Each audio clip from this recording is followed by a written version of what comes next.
Sejarah perkembangan media berbasis komputer, pada awalnya media komputer ditemukan pada tahun 1950-an dan berkembang dengan lambat hingga tahun 1960-an. Hal ini dikarenakan komputer yang dihasilkan pada masa itu berukuran besar sehingga tidak efisien ruang dan jumlah orang. Dan ketika ditemukannya prosesor berukuran kecil pada tahun 1975, terjadi perkembangan yang pesat pada penggunaan komputer.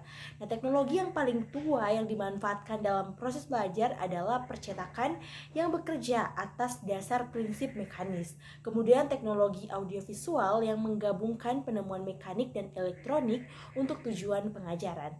Teknologi yang muncul terakhir adalah teknologi mikroprosesor yang melahirkan pemakaian komputer dan kegiatan interaktif dalam Sales and Ritchie 1994 dalam Asia 2002. Berdasarkan perkembangan teknologi tersebut, media pengajaran dikelompokkan ke dalam 4 bagian. Nah, yang pertama adalah media hasil teknologi cetak. Nah, teknologi cetak adalah cara untuk menghasilkan atau menyampaikan materi seperti buku dan materi visual statis, terutama melalui proses percetakan mekanis atau fotografis. Materi cetak dan visual merupakan dasar pengembangan dan penggunaan materi dan pengajaran lainnya. Teknologi ini menghasilkan materi dalam bentuk salinan tercetak. Kedua yaitu media hasil teknologi audiovisual. Nah, teknologi audiovisual ini adalah cara menghasilkan atau menyampaikan materi dengan menggunakan mesin-mesin mekanis dan elektronik untuk menyajikan pesan-pesan audio dan visual. Yang ketiga yaitu media hasil teknologi berbasis komputer. Nah, teknologi berbasis komputer ini merupakan cara untuk menghasilkan atau menyampaikan materi dengan menggunakan sumber-sumber yang berbasis mikroprosesor. Sedangkan yang keempat, yaitu media hasil gabungan teknologi cetak dan komputer. Nah, teknologi hasil gabungan ini adalah cara untuk menghasilkan dan menyampaikan materi yang menggabungkan pemakaian beberapa bentuk media yang dikendalikan oleh komputer. Nah, media pembelajaran yang akan dibuat dalam tulisan ini ialah media pembelajaran berbasis komputer. Menurut Arif Sadiman mengatakan bahwa ditinjau dari kesiapan pengadaannya, media dikelompokkan menjadi 2 jenis, yaitu media jadi karena merupakan komoditi perdagangan yang terdapat di pasaran luas dalam keadaan siap pakai, dan media rancangan yang perlu dirancang dan dipersiapkan secara khusus untuk maksud dan tujuan pembelajaran tertentu. Nah, dari pernyataan ini dapat dikategorikan bahwa media komputer dan LCD proyektor merupakan media rancangan yang dimana penggunaannya sangat diperlukan perancangan khusus dan didesain sedemikian rupa agar dapat dimanfaatkan perangkat keras yang difungsikan dalam menginspirasi media tersebut adalah menggunakan satu unit komputer lengkap yang sudah terkoneksi dengan LCD proyektor. Selanjutnya, komputer sebagai media pembelajaran. Perkembangan teknologi komputer jaringan atau komputer network internet saat ini telah memungkinkan pemakainya melakukan interaksi dalam memperoleh pengetahuan dan informasi yang diinginkan. Berbagai bentuk interaksi pembelajaran dapat berlangsung dengan tersedianya medium komputer.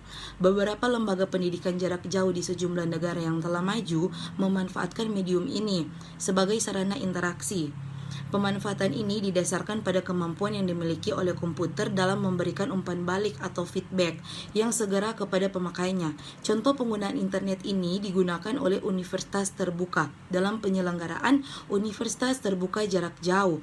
Di samping mahasiswa mendapat modul untuk proses belajar mengajar, dia juga dapat mengakses informasi melalui internet. Pada pendidikan jarak jauh Fakultas Kedokteran Universitas Gadjah Mada, interaksi pembelajaran pada program Magister Manajemen Rumah Sakit dan Magister Manajemen Pelayanan Kesehatan dilakukan melalui surat elektronik atau email. Mahasiswa harus menjawab 75% pertanyaan melalui email.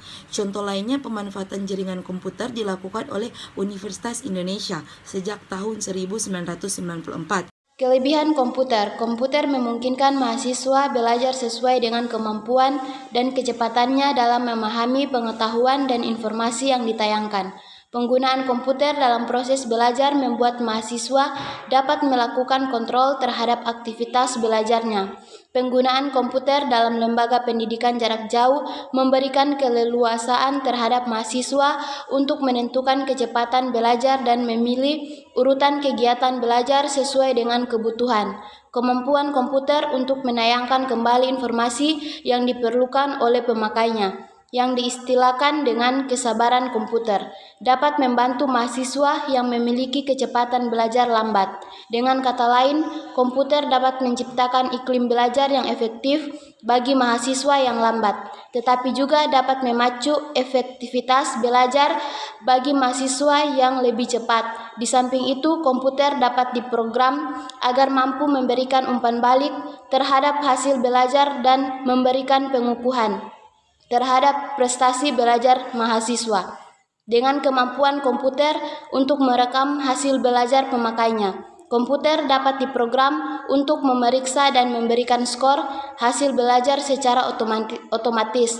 Komputer juga dapat dirancang agar dapat memberikan preskripsi atau saran bagi mahasiswa untuk melakukan kegiatan belajar tertentu.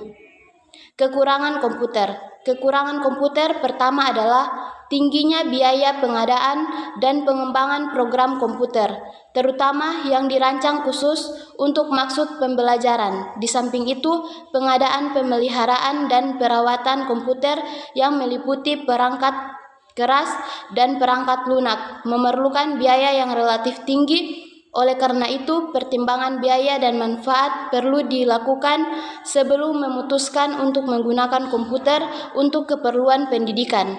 Masalah lain adalah compatibility dan incompatibility antara hardware dan software.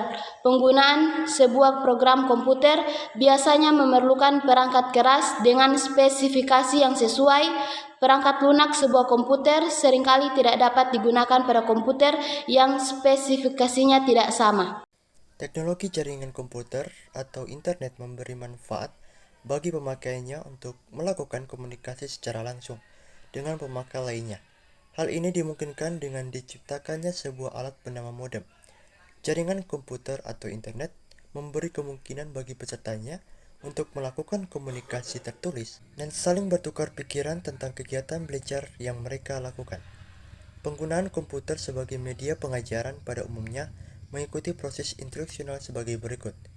Yang pertama, merencanakan, mengatur, mengorganisasikan, dan menjadwalkan pengajaran. Yang kedua, mengevaluasi siswa atau tes. Yang ketiga, mengumpulkan data mengenai siswa. Yang keempat, melakukan analisis statistik mengenai data pembelajaran. Dan yang terakhir, membuat catatan perkembangan pembelajaran dari kelompok atau perorangan.